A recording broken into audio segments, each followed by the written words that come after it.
Welcome to everyone listening on Spotify and watching on YouTube.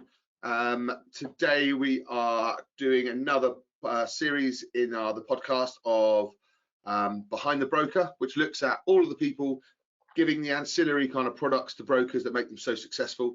The one thing I've learned a lot in this series is there's so much more to the kind of the marketing and everything that goes behind broking. So it's really interesting. Hopefully people are finding it interesting to see all the added extras that kind of bring you from good to great. So on that, I've got Chris Targett on today for Social for Brokers. So thanks for joining us, Chris. Thanks very much for having me on. If anybody's watching on YouTube, I've got one of these tracking cameras and I'm not quite sure how to turn it off. So also, as I move, 100% using a filter because I look awful. So if anyone who's watching on YouTube, there's makeup on one side of this, but I'm not saying which is which. Chris, so firstly, talk to me about the journey of Social for Brokers and how you got to where you are and what you do. Okay, so whistle stop tour of Social for Brokers. About probably 10 years ago, I took a night class at college to learn how to do website design. Loved the design aspect of it. Did a few jobs on the side with friends building their websites whilst I was an estate agent. Loved it, started doing some socials. Then March 2020, got put on the furlough scheme, the word that none of us had ever heard of before, yet everyone knows now. Put on the furlough scheme in March 2020, and I thought, right, Chris, for the next 3 months, that's how long it was supposed to be. For the next 3 months, you are never going to have this opportunity again to be paid, but also work on your own business. So I thought, right, let's go for it. So carried on my working day, up at 7 every morning, just as a normal job. What was that, Chris? What did you do? I was an estate agent for 6 years. Yeah, so knew the property market, looked after some mortgage brokers with their social content, and had friends of their mortgage brokers come to me and say, I'm a mortgage broker. And people loved it because I'd been an estate agent. I knew the property terminology. We knew what was happening. I knew the pain points of mortgage brokers trying to get clients through the door. I work for Countrywide, and we were targeted on first, and you had to use specific wording to get people through the door. And it was all about how you got those people to convert it into leads and into appointments. So that's where I started. So we started helping mortgage brokers with their social media posts. We are really big on brand, and you'll see my colours everywhere. I'm huge on I call it the Sainsbury's carrier bag analogy, that if you see anybody with an orange carrier bag walking down the street, you don't even have to look at the logo. You know it's Sainsbury's. That's how strong your brand should be in your local area. So yes, the Social for Brokers, and we've started helping people with loads of other things now alongside social. We're doing coaching, we're doing websites, whatever you think in terms of marketing, we can help mortgage brokers, and we specialise in that area. Fantastic. So if I'm a new mortgage broker and I don't really know what I'm doing, talk me through kind of how it works from start to finish. I know you said you touched on a few points, but I think all mortgage brokers know they need to improve their marketing, but it's very vague. So talk me through what you would recommend. I'm going to talk about social, because that's the one of the big areas that we focus on. You have to be seen as visual on social. Now, I'm not saying you're going to put one post out and get loads of leads, but if there's you and there's Smith's Mortgages in your town, and Smith's Mortgages uploads once a week and you upload 3 times a week, by the law of averages, you're more likely to be seen by somebody in the local area. Think of it, I always liken it to a town. If you've got a town and all these people are walking about the town and they see billboards, if you've got 9 of those 10 billboards, they're much more likely to remember your company than the person that has the one. Now, that person isn't going to take a selfie in front of that billboard and send it to their mates. They're not going to write a comment beneath it, but they will take in your branding. That's what our social media posts do. It gives them consistent branding on social. Good stuff. And when you say not just the branding, obviously, but do you create the content and stuff as well for them? Yeah, do you do the full kind of work? Yeah, so what we do is we will create the branded post with their logo, their colours, their fonts, and imagery that we want people to look at. So a lot of mortgage brokers might upload a photo of a house or a photo of a set of keys, and it is just boring. Mortgages are boring. Every mortgage advisor knows that. We try and make it sexy. So we'll try and do posts that will catch people's attention. So we'll do the image, we'll write the content for them as well. And we obviously have to be careful from a compliance point of view. So it'll all depend on your network or if you're DA. Yeah. And we will then upload it to your channels for you. So do you ever come across those? Do you come across those dinosaur networks? Do you tend to work with them where you've got to get everything cleared? I was talking to one at the part of Behind the Brokers is speaking to networks, and I won't get on the old ones. I can't do it. I can't do it when things have to be 48 hours in social media. The world is. It's the thing is, it's not a mortgage advisor's fault that they're penalised by the network for that. No, you can pick you have to make it's down to the network. Look, we've got practices in place. We've dealt with loads of different networks. Stonebridge Open Work, Just Mortgages under Open Work, Primis. Yeah. You've then got Tenet. You've got HR. Do you know what I mean? There's loads of different ones, and we know how they all work. There are some that are more forward thinking than others, definitely. Yeah. But even when you talk about that, like 48 hours. The one that springs to mind for me is the Bank of England base rate. That's the big one. Okay. See, for everything me, else from there. On the Bank of England base rate, sorry to jump in. I get bored of it, but then I have to remember, and I'll probably say this on every podcast, but I have to remember that my target audience are brokers. So of course I'm going to see it 8,000 times, but I'm not their target audience. So right. So it is really important for them to get out there. I do appreciate it. It's just funny for people like you and I who are attached to everyone is, oh great, the base rate's changed 8 times 8,000. And this is, I kind of had a bit of a gripe about this. Mortgage brokers are saying, oh, another base rate rise. Why are we talking about it? Their audience will only have one mortgage broker in their network, whereas you've got 100. So my big topic, and what I'm going to speak to on about this podcast, is I'm going to tell you exactly how to do what we do. I'll give you all the tips, all the secrets, the step-by-step process of how to do it. What we do is we can do it, no disrespect, 100 times better and more consistently. Yeah. Now, when it comes about that 100 times better, sorry. I know people think they can do it themselves. I said a little bit like we don't do our own mortgages. Why come to you over them? When you say better, like what do they do that isn't right? Is it just a knowledge thing, or do you think there's more to it? It's mortgage advisors aren't designers, and I'm not a mortgage advisor. So when it comes to my mortgage, I go to somebody professional in that field. I go to my mortgage advisor, and I went to her with a specific set of requirements, and she knew the exact lender to go to. Yeah. You come to me and say, Chris, I need a post about self-employed mortgages. I know how to position it for your audience. Yeah. You could do it. No, I could do my own mortgage. It would take me 3 or 4 hours. You could do it in half an hour. Exactly the same flip side. You know what I mean? You don't have a go at your own car because you take it to a professional. Well, I don't anyway. I think that's interesting about the marketing side of things, because it's probably one of the most important things in your business. Much the same as recruitment, really. Like your staff are the most important thing you'll ever do. Clients are the most important thing you'll ever be pointed at. Yet you'll never take a hit on the accountant or the lawyer. You'll always get the best you possibly can, and then you'll just rock up and do your own recruitment or do your own marketing. It blows my mind that people don't take that as seriously as as others. And I suppose that's the difference in the level of how good people get. It's a very simple thing as well. If you think as a mortgage advisor, if you're a mortgage advisor, do you take on a commercial mortgage yourself, or do you outsource it to a commercial broker? You'd probably 9 times out of 10 people would outsource it. Why? Because it takes you longer, and you probably don't have the expertise or the access to lenders. So what we will do is we'll use high quality imagery. We'll use imagery that you wouldn't think would fit with a mortgage broker. Like, for example, I'm releasing a reel tonight, and on Canva, what a lot of people will do is on Canva, look at the templates at the top left and type in mortgage broker. And all the templates will come down with properties and keys. They're boring. Okay. What my reel does, type in the word vet, go in there, and then I've developed a post with a photo of a dog, bright colours.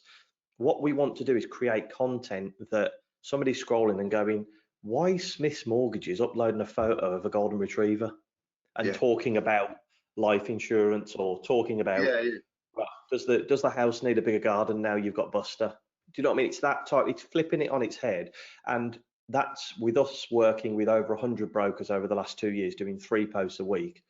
We've probably done near on 3,000 or 4,000 social media posts, so we know what works. That's what I suppose that's the other thing. It's tried and tested, isn't it? You've spent hours and hours testing this stuff for someone else to come in and come in and do it. So it does make sense.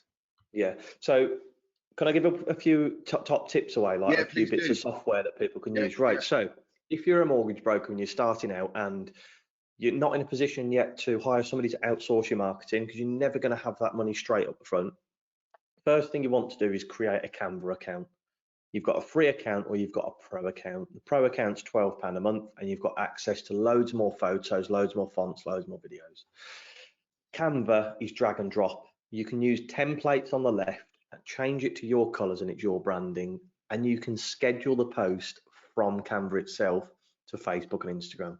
Oh, you don't even need to use the Hootsuite or anything. That's in there. No, it's wow. all built in, so you can do it that way. That's if you feel comfortable doing that. That's in the pro version.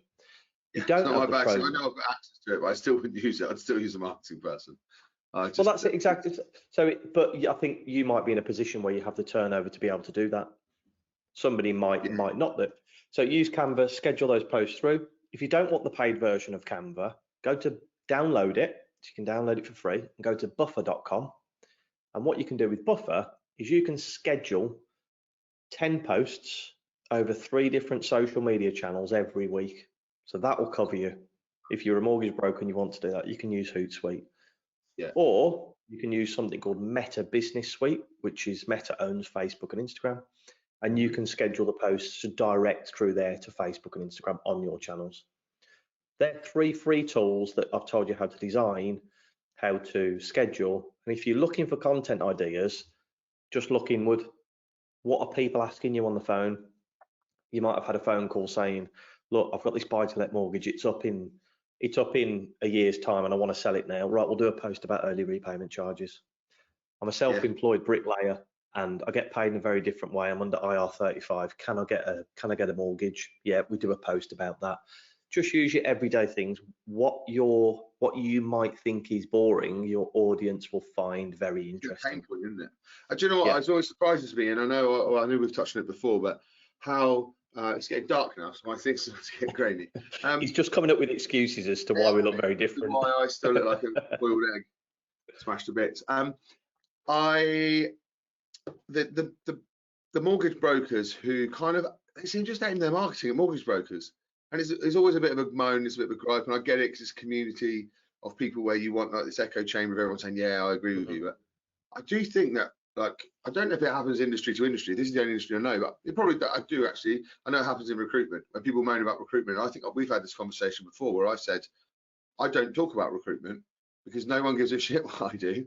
They care about what they do. I talk about mortgage brokers because that's their pain points. Do you think that's a fair thing with brokers? Do you see it with people, if they're doing their own marketing, they haven't fully thought through who they're aiming at? Yeah, there's a big conversation, and it's probably bigger than a half an hour chat about niching, of course. Yeah. If you can find a niche, yes, it's very easy to do marketing towards that type of person. I completely agree with that.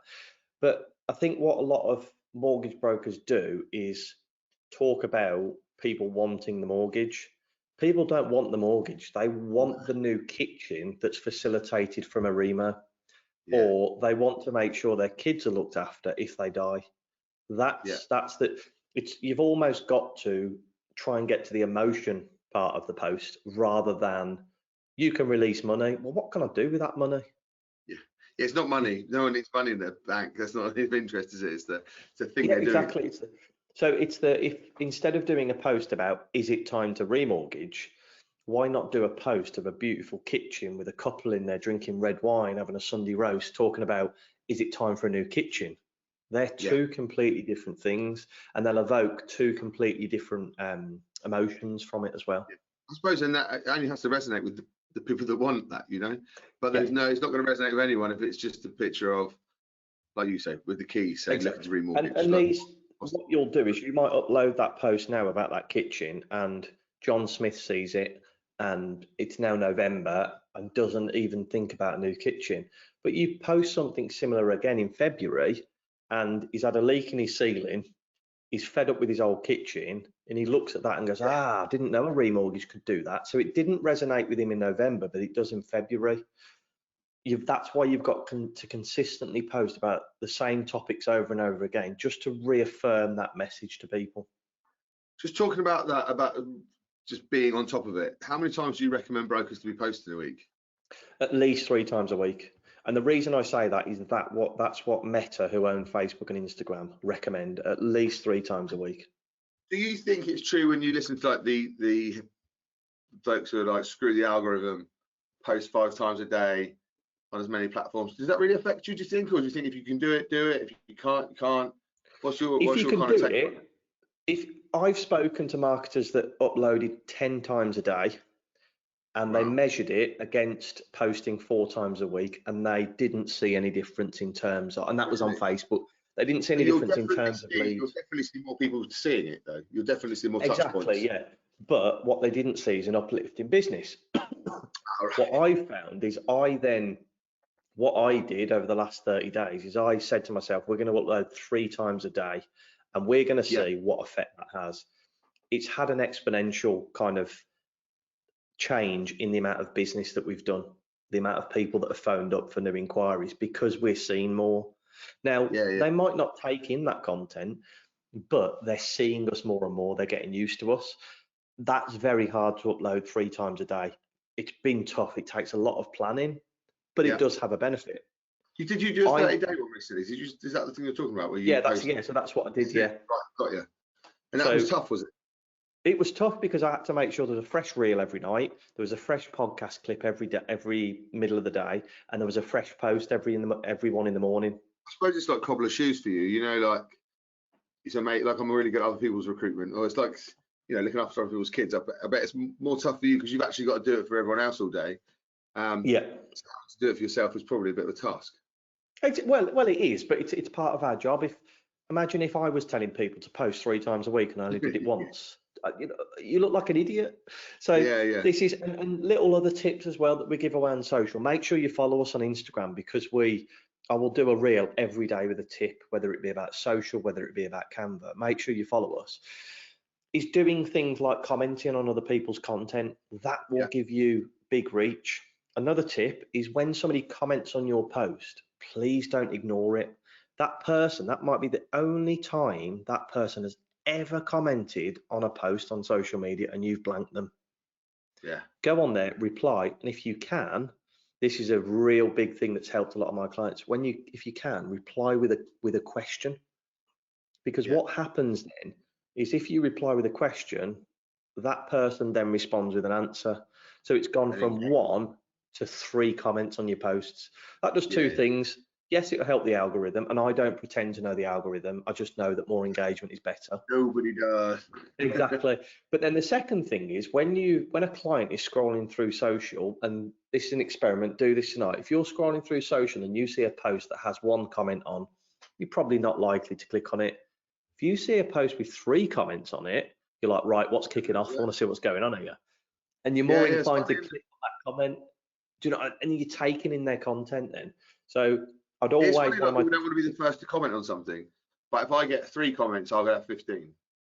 That's it. You're starting that ball rolling, aren't you? It gives people the belief and the confidence that, oh, everybody feels the same as I do, so I'm okay to comment on it. I'm comfortable here. I can sort of fit into the pack of. That's exactly what it is. So that would be another tip for social media. And these are, yes, we create content for people. These are just little things that we let our clients know that really help with their socials.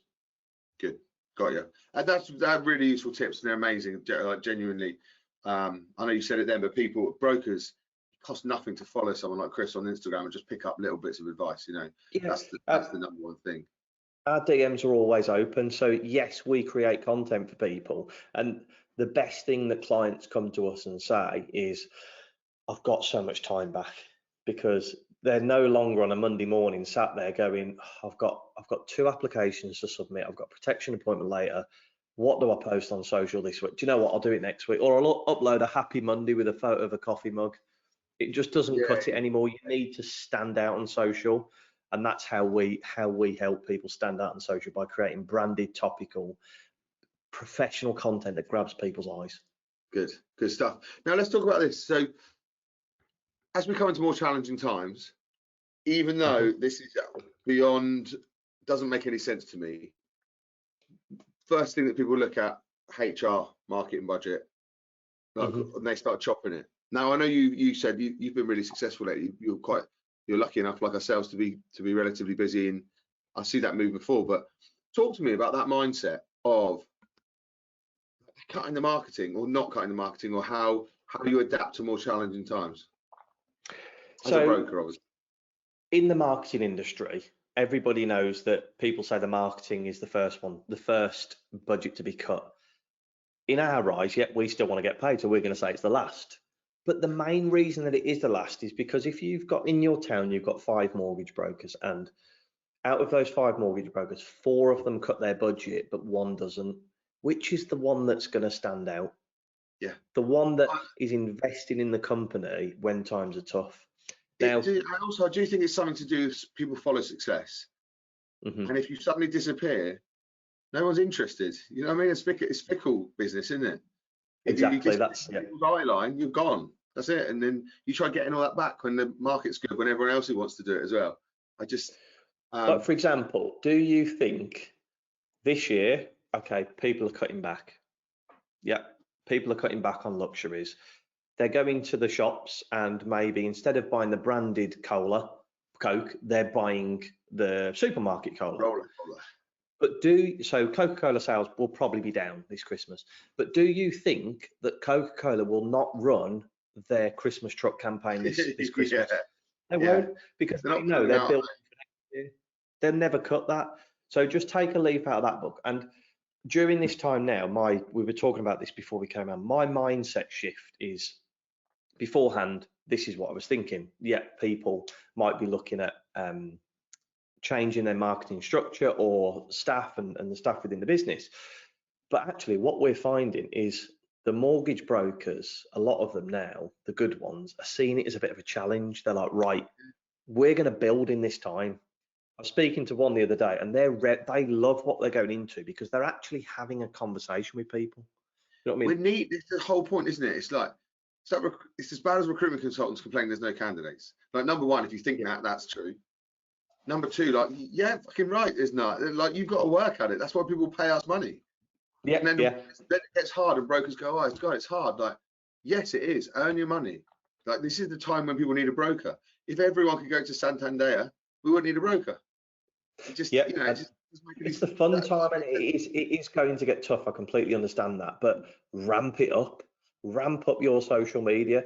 Like a month ago, I could have said to myself, look, I'm going to spend more time servicing people or trying to get out new business. I was like, no, what I'm going to do, exactly what Marcus does on his with energy, is I'm going to ramp up the value that I'm giving people. I ramped up the value for 30 days with 3 posts, and I've seen an upturn in business. That's no coincidence, and you will be exactly the same. You know, like, marketing is a consistent thing, and I know you obviously know more than me about it, but like you said, then you do something that works. I'm sure a lot of brokers do it. They get a few leads from it. It falls by the wayside. But you end up with that marketing roller coaster without anyone doing it properly. Yeah. Do you see that? Do you see that with like potential clients? Obviously not with clients, because you're doing it. You're trying to stop the roller coaster. Yeah. So people will come to us, and the biggest thing is there's no consistency. Consistency and time, those are the 2 things and the 2 reasons people come to us. When you've got the consistency, it will start bringing in leads because you're consistently in front of people. Again, Mary Smith, this is John Smith's husband that I was talking about. Mary Smith sees a post. Smith's in these stories. Yeah, that's the one I lean to. I don't know why. So there's a Mr. and Mrs. Nansen, right? And Mrs. Nansen sees sound like an attractive couple. Go on, sorry. So she sees a post now, but then she doesn't see another post from you for 4 months. One, she's probably wondering if you're still in business. It's like, well, I saw a post from Nansen Mortgages the other day, but I've not seen it in a while. And then 2, the person down the street has posted 3 times that day, and she's seen them. You're gone. Yeah. Customers are fickle on social media. You have to be consistently in front of them. And I like, somebody told a great story about social media content likened to a dartboard, that you've got all these clients on your dartboard, and when you throw that dart that's a piece of social media content, once it'll hit the bullseye, but the other 20 darts will be round and not really resonate with Mr. and Mrs. Nansen. But that one that you throw that is about getting the new kitchen, that's the one that made them call.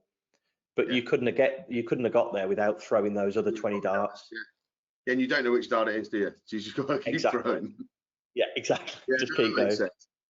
So again, all really useful stuff. So if there's one tip you could give a broker now, or new brokers, because I mean, this goes out to about 800 brokers, but the majority of people that listen to stuff are like the sponges that are just coming into the industry. If you could give them one tip, what would it be on their marketing? What would it? But if you could give them one opportunity, what would it be? Put yourself out there, get your face out there to start with. That's what I would say. Get people knowing who you are. If you don't like video, that's absolutely fine to start with. But make sure you're putting your face out there on photos. Could it be a throwback Thursday of when you were 15 years old and you never wanted to be a mortgage broker? I don't think anyone would recognise me then. I don't think it'd be a bit of a pointless exercise, that.